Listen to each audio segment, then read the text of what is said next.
Ito po ang masaklap mga ka-reaction, pati po itong girlfriend ni General Torre ay nasibak na rin yata. Girlfriend ibig sabihin kaibigang babae. Babae ba to o lalaki? Babae, sasabihin na natin babae siya. Ito po, pakinggan po natin ang breaking news na ito mga ka-reaction ha. Si Fajardo, General Fajardo, naku mga ka-reaction, na ano na rin yata, na naapektuhan po ha, ng guni-guni ni Torre na siya ay Pangulo ng Pilipinas. Di ba? Ito pakinggan po natin. Patrol Flash Reports. Okay, Police Brigadier General Jean Fajardo hindi na magsisilbing tagapagsalita ng Philippine National Police ayon kay Acting PNP Chief Nartates. Narito ang balitang kumpirmado sigurado, Radyo Patrol, Marlene Padiernos. Doc Dennis at Tita Winnie, pinag-aaralan ngayon ni PNP Acting Chief Lieutenant General Jose Melanchon Nartates Jr. na palitan ng spokesperson ng Philippine National Police. Sa ngayon kasi hiwalay ang tungkulin ng tagapagsalita ng PNP. Alam po ninyo itong dalawa na to napaka-close eh. Ako, nagtataka rin ako, paano naging close itong dalawa na to? Ano? Sobrang close nila. Talagang malupit ha. Malupit itong si Fajardo. Si Fajardo, si Torre ngayon ay nakarma. Si Fajardo, si Torre ngayon ay nakarma. Sa katauhan ni Police Brigadier General Jean Fajardo at ang hepe ng PNP PIO Chief, nasa katauhan naman ni Police Brigadier General Randolph Suanyo. Sabi ni Nartates, ang Chief PNP at ang spokesperson lamang ang magiging otorisadong magsalita kaugnay sa mga usapin patungkol sa pambansang pulisya. Kaya pinag-aaralan ngayon na ibalik sa jurisdiksyon ng PNP-PIO ang spokesperson ng pulisya kung saan hindi na makakasama si Brigadier General Fajardo. Kasabi nito, nilinaw din niya na dapat ay may buong kabatiran ang mga Chief of Police on the ground, maging ang mga Provincial Director at Regional Director para makapagbigay ng pahayag at impormasyon patungkol sa kanilang mga nasakupang lugar. Matatanda ang bukod sa pagiging tagapagsalita ng PNP, nagsisilbi rin bilang Director for Directorate for Controllership sa Kapokraman si Police Brigadier General Fajardo na nanggaling sa Central Luzon Police Office at matapos nga na maitalaga bilang Chief PIO noong panahon ni PNP Chief Police General Marbil at dating PNP Chief Police General Torre. Yan ang balitang kumpirmado. Sigurado, ito ang Radyo Patrol, Marlene Padiernos, DZMM. Maraming salamat, Marlene Padiernos. Hindi na sana ako kay Vico Soto eh. Pero sinong kasama niya ngayon? Si Palaka. Ayan po mga ka-reaction. No? Kung talagang ikaw, Vico Soto, talagang anti-corruption ka, dapat hindi ka nananahimik pagdating sa mga totoong korap na tao. Pero anyway, mga ka-reaction, bigyan pa natin ng pagkakataon si Vico Soto na patunayan ng kanyang sarili na talaga siya ay anti-corruption. Baka palabas lang yan, di ba? Kasi, di ba? Bulagaan na naman yan, Vico, ha? O, di ba? Yan ang sinasabi ko, mga ka-reaction. OMG, I forgot. Under pala sa office ko ang DPWH at si pinsan pala ang may control ng budget. Oy, Bongbong Marcos!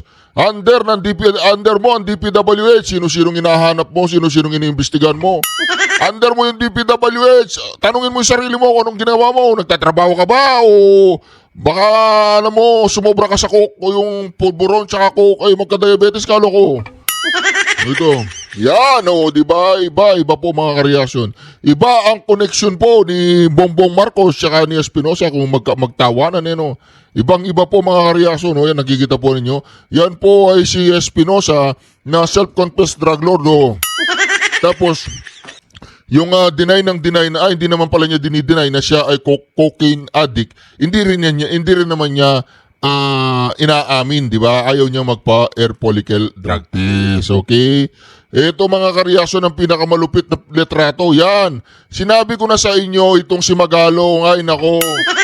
Di ba? Yan, may dinner silang tatlo, yan si Aquino, si Bam Aquino. Tapos kasama niya si Lady Lugaw Robredo.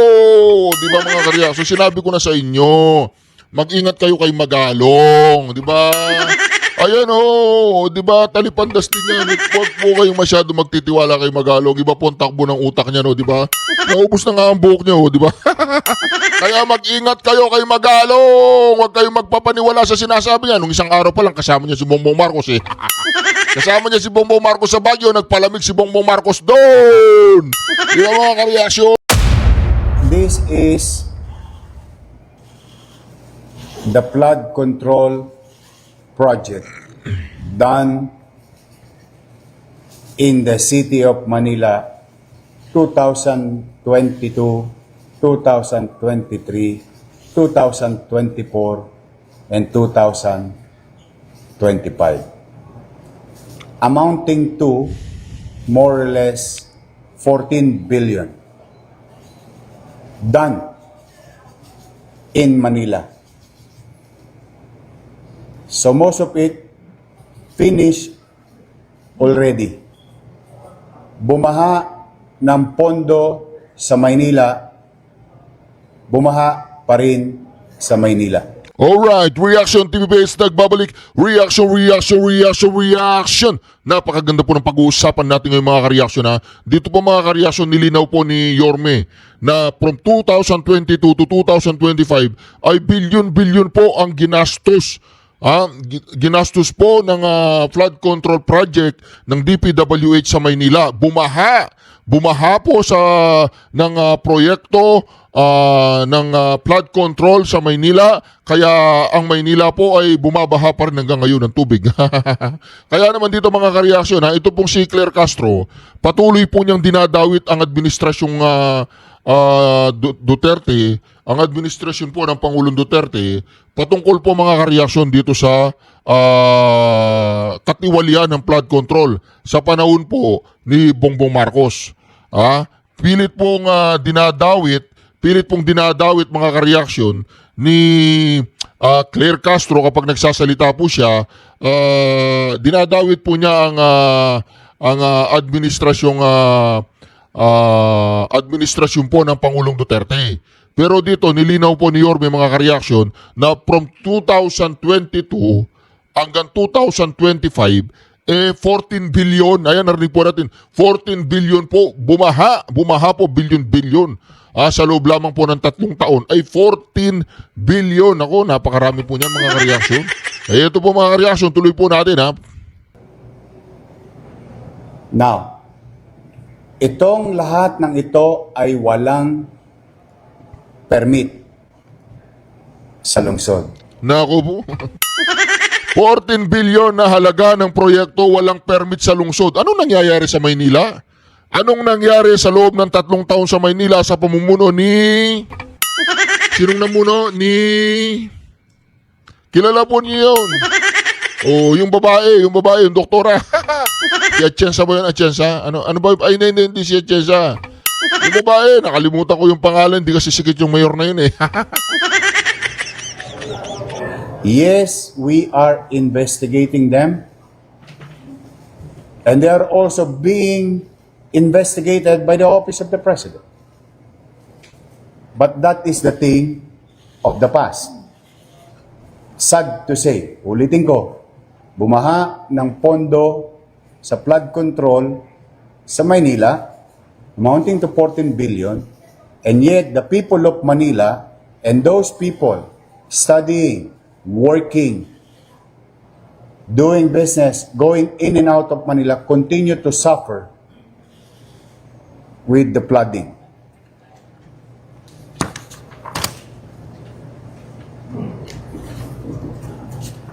Gusto niyo malaman per district? Per district?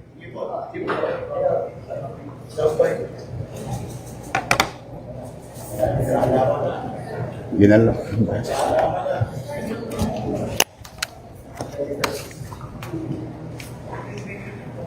District 1, 3.4 billion. District 2, 2 billion and 59 million. District 3, 4.2 billion. District 4, 1.3 billion. District 5, 1.1 billion. District 6, 2 billion and 60 million. Total of 14 billion, 313 million 132,309 pesos and 12 centavos from project allocation for the year 2022, 2023, 2024, and 2025. At malamang sa hindi, kulang pa yan. Nako. Kasi ang lahat ng ito ay kinuha lang namin sa website ng Pangulo.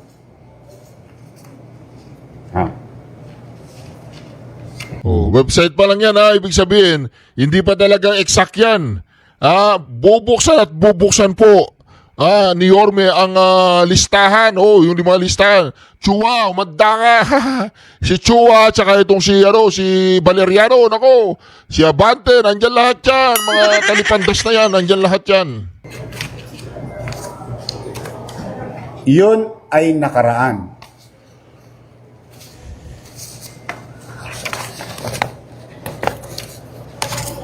Ngayon may bago pa.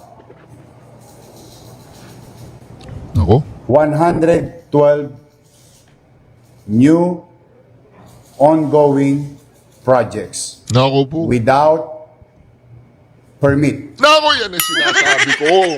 Walang iya si Chua, talagang mamalupit din si Chua. Chua, yung mga mga sponsorship mo dyan. Bakit puro walang permit? Nako, Chua. Alam ko na, Chua, sasabihin mo. Yung DPWH, yung alang kaluluwang DPWH, di ba? Di ba?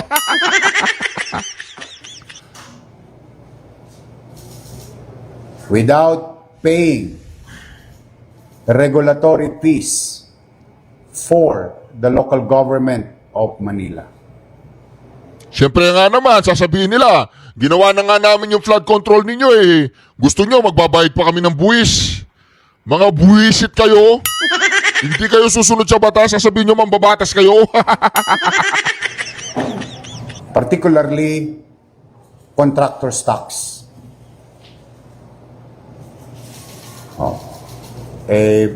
Pag ordinaryong tao, nag-a-apply ng demolition permit. Pag ordinaryong taong nagpursigi, nakaipon, papayos ang bahay, kumukuha ng building permit. And they pay regulatory fees, like what you call contractor's tax under the Manila Tax Ordinance. These are ongoing. We'll send you a copy of this. And yung mga binanggit ni Pangulo na mga kumpanyang paborito, nandito rin. Kayo na ang humusga. Konti-konti lang po to. Random. 145 million, 97 million, 140 million, 94 million, 80 million, 142 million, 141 million. Kadikit-dikit pa yung numero. 141 million. GLC ulit. Ang daming GLC. 141 million. 94 million. 94 million. 140 million. 142 million. Mukhang paborito nila yung 140 million.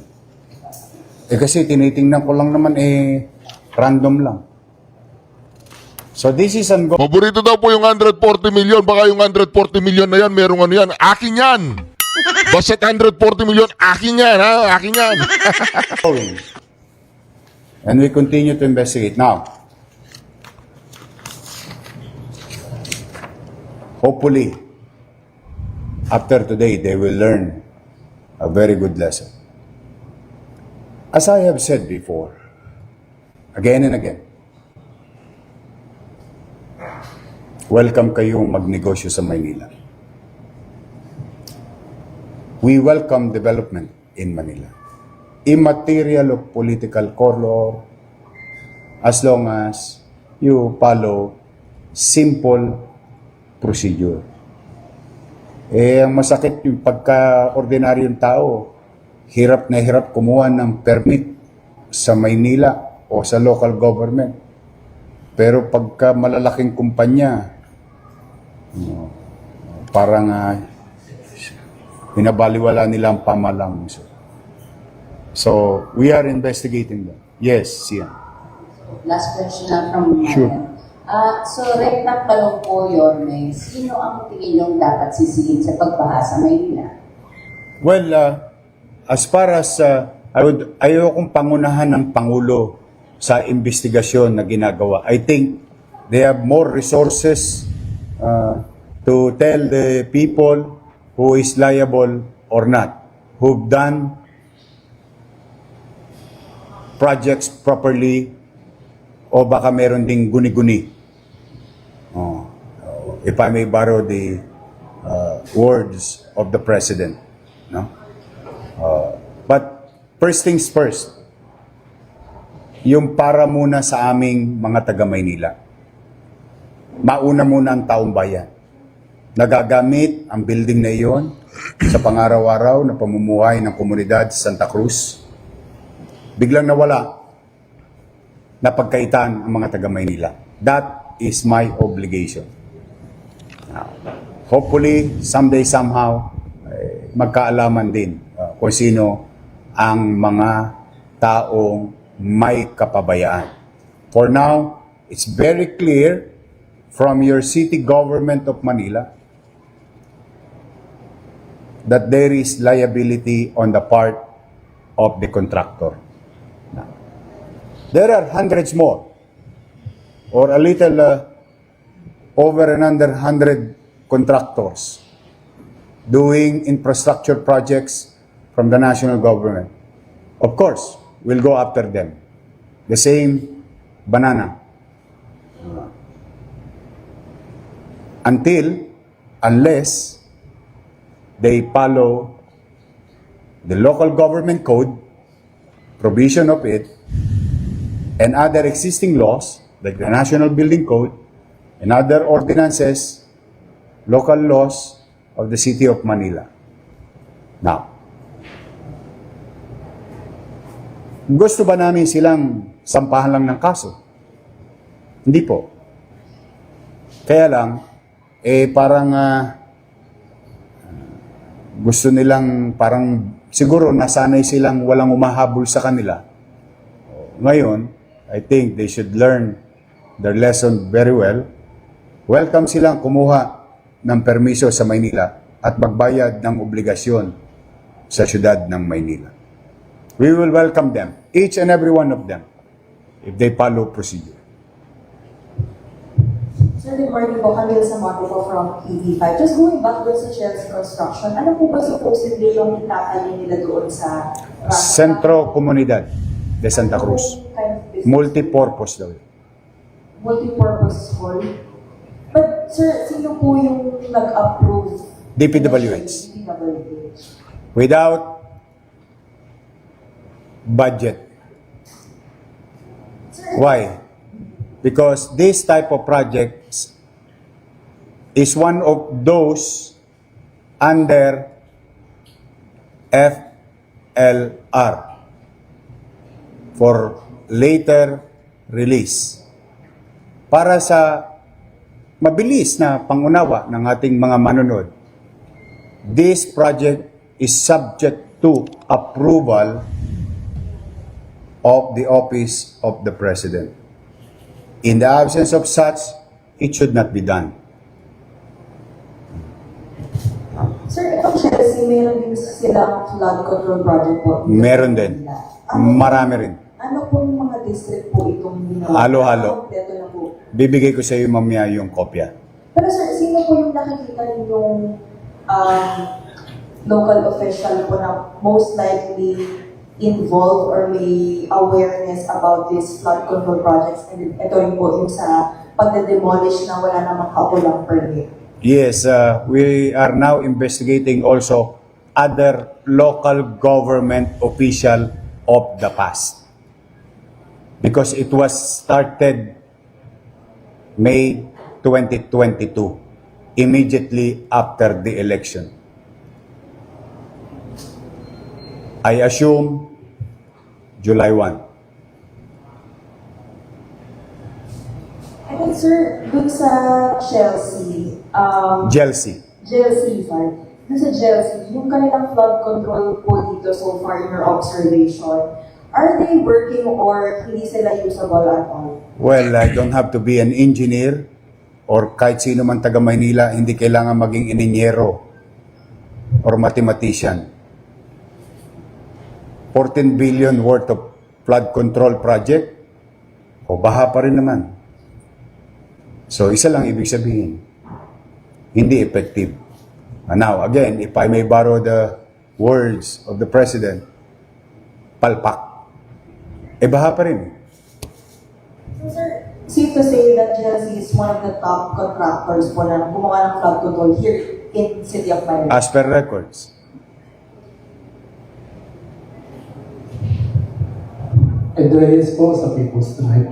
Ed. Doon sa civil case na isasampay nyo dun sa contractor, mag-claim kayo ng damage. Of course. Magkano? So far, 10 million. Pero, mas gusto kong gawin nila ulit yun. Kung sakaling sila'y mapatunayang may sala.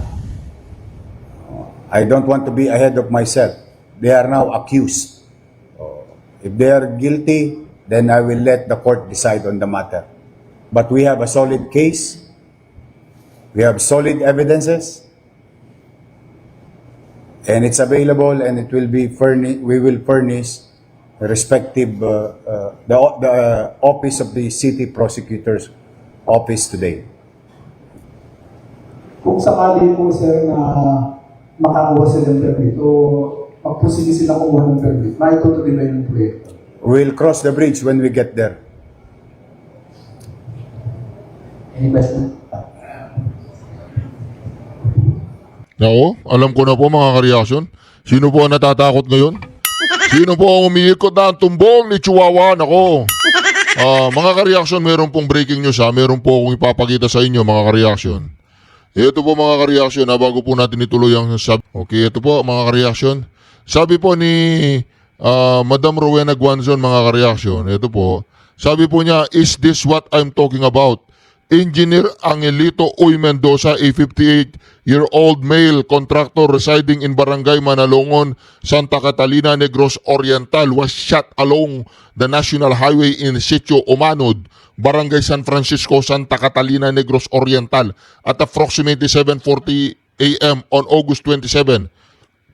He was declared dead by the attending physician. During the incident, he was riding his Honda ADV, color black, with plate number blah blah blah. The suspect was unidentified and was likewise riding a black XRM motorcycle. PNP, ayan po mga kareaksyon, no? Ayan po, sandali lang, baka hindi nyo nababasa. Ayan na. Oh. Ayan po, PNP personnel from the police station led by PSS Mag-Hanoy duty investigator responded to the incident after they received phone call from concerned citizen. Ayan po mga kareaksyon. Grabe po mga kareaksyon ha. Ito na ba ang simula? Ito na ba mga kareaksyon ang simula po? Simula po ng hindi ko po alam ha. Baka magkakaroon po ng ubusan. Baka maubos po yung mga kontraktor na to. Dahil siyempre mga kareaksyon, kung marami pong mga pangalan, mga malalaking pangalan ang nadadawit sa panahong ito, dahil po dito sa flood control na ito, baka mga kareaksyon matulad dyan dun sa war on drugs ha. Yung mismong sila po nagtutsyug yan ha. Marami ka nang alam, dapat ka nang kalusin, boom, boom, boom, boom, di ba? Tapos, ang pinagbintangan nila, ang Pangulong Duterte doon sa war on drug. Dito naman, mga kareaksyon, sinong pagbibintangan nila dyan? Mga congressman. Sinong pagbibintangan nila dyan? Mga senador. Sinong pagbibintangan nila dyan? Ang presidente. Kanino ba nasa ilalim, saan ba napapailalim mga DPWH? Sa presidente, di ba? O, wala nga naman anuin natin kay Bongbong Marcos yan. O, di ba? Kailangan maimbestiga yan, mga kareaksyon. Kaya kayong mga kontraktor habang mainit-init ang sabaw, wag mo muna kayo lumabas. Baka kayo ay masabawan dyan sa kalsada, ha? Huwag muna kayo lumabas mga kontraktor. Yan, joke lang po yun. Kung kontraktor kayo, lalabas kayo, problema niyo yan. Kung wala kayong ginagawang katarantaduan at wala kayong sabit at wala kayong inagrabyado, hindi nyo inagrabyado ang gobyerno at yung mga kasama ninyong mga politikong umagrabyado sa gobyerno, hindi ko po alam kung anong gagawin nila sa iyo. Siyempre, alam nga naman, pababayaan ng isang sindikato ng mga politiko na madawit ang kanilang mga pangalan sa isang simpleng kontraktor lamang, di ba? Itumba na yan, itumba na. Ngayon, ganito yung ano yan. Ito lately, last week, talagang nagkaitin yung bakbakan na ng Joel. Meron bang grounds para humidin na po ang term na for the sake of Manila? Saka na yun. Political lang yun. Today is what we are after is to fulfill our obligation. Tukdin namin ang aming obligasyon sa taong bayan. Pasilidad ng taong bayan, obligasyon ko itong proteksyonan. At kung kinakailangan maibalik o maituloy, then we'll cross the bridge when we get there. But today is about the grave violation of a corporation doing projects from the national government. And today, the start of new beginning that showing to all contractors that we really mean business and we wanted to put a dot on everything today. If they will not comply, all those mentioned in the records, they will suffer the same thing what JLC Construction and Supply Company will suffer. And walang holy cow. Tuloy-tuloy na to, Pat. Now, I hope they are watching. There is time for redemption. Do we need projects in Manila? Yes, of course. Ang tanong ba'y makabubuti sa tao? Pag makabubuti sa tao, Pat, will support. The way we did with Congressman Cheng and Congressman Maceda. So, gano'n lang kasimple ito. Protection of public interest. Doon muna kami today. Yung politika lang yan. Natin pag-iintindi niyo. Ngayon, maganda sinimulan mo sa mga LGU, ay open na ito sa buong LGU sa buong Pilipinas na any project dapat tumaan sa permit o paalam man lang. Elementary courtesy, hindi nangyayari yun dahil siga yung mga proponent mga organization. Actually, it's not even a courtesy if I may put that in right perspective. It's more on following the rules and regulations as stated by the law. So, alam mo yung pagod na yung tao, ano ba talaga? Sino ba talaga may sala? O eto ngayon, yung damdamin ng taong bayan, tinutugunan namin ngayon at tinutuldukan na natin ang mga bagay-bagay. Ito ay umpisa ng mahabang journey of local government unit going after to the contractors without seeking necessary permit and complying with rules and regulations. Because Manila is not a unique city. The law that is existing in Manila is the same law that exists in 1,600 plus local government unit because we only have one law, what you call RA 7160 or the Local Government Code. And I think any lawyer for that matter will agree with me. So, what is happening to X city, to B city, to Y city is also happening, or laws that existing there is the same law that exists here in the city of Manila. It's just that your city government of Manila's action today is to really put an end to these abusive contractors of national government agency not following rules and regulations and existing laws. Kaya ako lang natanong yan kasi nung si BB yung mga LGU, Sinabi ni BBM. alam na may project pala doon sa lugar nila. Ang laki-laki bill. Pati governor, napanood ko eh. Na-shock din siya. Hindi rin yung isang governor napanood ko. Hindi rin niya alam. Ginagawa niya, lumakay dito po. Saka don't get me wrong, Pat. We will approve when it is, wala mo problema eh. Bayad kayong buwis, aprobahan namin kung kapakinabangan ng tao. Thank you. Yes, ma'am. Good morning, Mayor Denise Sancho from 1PH, Signal TV. Confirm ka lang, Mayor, alam ko nga this is still under investigation, pero may idea ba tayo bakit ang dami nakakalusot na ganito na walang permit? Walang sumite. Ang malas ng mga kontraktor na yan, nag-iikot ako. I go around. In fact, last Sunday, I confiscated the illegally parked truck above the bridge. Tapos malaman-laman ko, uy, may flood control project pala kayo dyan. Oh, it was posted in our, that is, I think, Sunday, no, Monday. Monday yata yun. Sa Estero, sa United Nation Avenue, before the Robinson Mall. Imagine mo, di ba? I mean, let's be honest to ourselves. Anyway, mapapagod lang ang mga mayor. Kakahanap ng hanap. Ngayon, we'll start charging cases against them. And I hope by this time, no, yung mga involved ay dapat tingnan ng, let's just say in this case, no, let's just say DPWH, dapat tingnan ng DPWH para ma-blacklist naman itong mga to. How can agencies of government tolerate these contractors to participate in bidding without complying to basic requirements of law? For sure, yun din ang tanong ng bayan.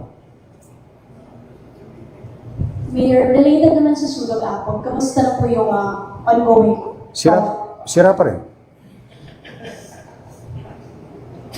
Nakakaawa yung mga taga-Sunog Apog.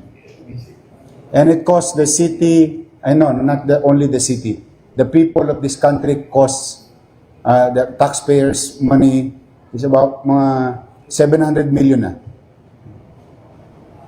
On a less than 500 square meter facility. Shangri-La yata tinayo dun. Sir, sorry, just going back. Yeah, sure. So you mentioned kanina doon sa mga per district ng flood control project. So District 3, if I got it right, 4.3 billion.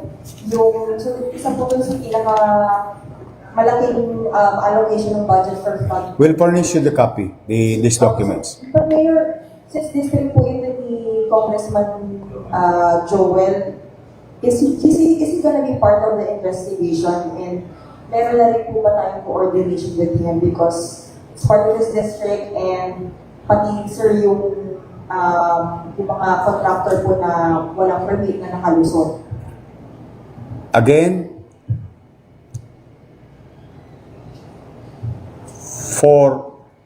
once and for all, this is the right due course as per suggested by our city legal officer, Attorney Lutz. Go after to those directly violated, then later on, we'll see if there is somebody else who are involved. Kumbaga sa riding in tandem, nahuli mo yung driver, yung gunman, nakatalon, nahuli mo yung driver, doon matutuntun na natin kung nasaan yung gunman. Sort of saying, metaphorically speaking, this is the right course. We've been discussing all these things so that no politics will be involved kasi ayoko rin i-pollute yung damdamin ng taong bayan o ang taong bayan ay magkaroon ng confusion na politika and so on and so forth. Now, who violated? Clear violation, blatant violation, and blatant disregard of the law, rules and regulation should be subject to criminal and civil charges. In this case, yung mga contractor. Yan, saka na sila. We'll see. Again, I'll cross the bridge when I get there. But I told you, no holy cow. Last question. Okay? Last question. Rana. Nana? Maraming salamat guys. Okay, mag-ingat kayo. We'll update you on the... Tama po yun mga kareaksyon kasi itong mga kontraktor na to, hindi makakagalaw ang, let's say, congressman o DPWH kung ang mga kontraktor na to ay maging tapat at hindi sila nagiging instrumento o nakakasangkapan ng mga tiwaling kongresista, tiwaling mayor o tiwaling gobernador o tiwaling DE o district engineer ng mga DPWH na yan, mga kareaksyon, ay sana itong mga kontraktor na ito, mga kareaksyon, ay naging tapat lamang sa kanilang komersyo, ay sana ay naging maganda ang mga proyekto nila. Pero dahil po mayroong nakakasangkapan ang mga animal na nasa Kongreso at ang mga animal na nasa DPWH at ang mga animal na pakalat-kalat dyan sa Malacanang, yung mga bubwit dyan, sana mga kareaksyon, wala pong ganitong kalagayan ng ating bayan. Bilyon-bilyon mga kareaksyon, bilyon-bilyon tumataginting na mga proyekto sa Maynila, bumabaha po ng proyekto. At ang Maynila po ay patuloy pa rin bumabaha mga kareaksyon. Anyway mga kareaksyon, maraming salamat muli sa pagsama po ninyo sa ating napakagandang reaction video na ito. Huwag po ninyong kalimutang mag-subscribe, like at i-share ang bawat video natin. Shukran, God bless you all. Duterte! Duterte! Bring him home! Duterte! Bring him home! Duterte! Bring him home! Shukran, God bless you all. Bring him home! Duterte!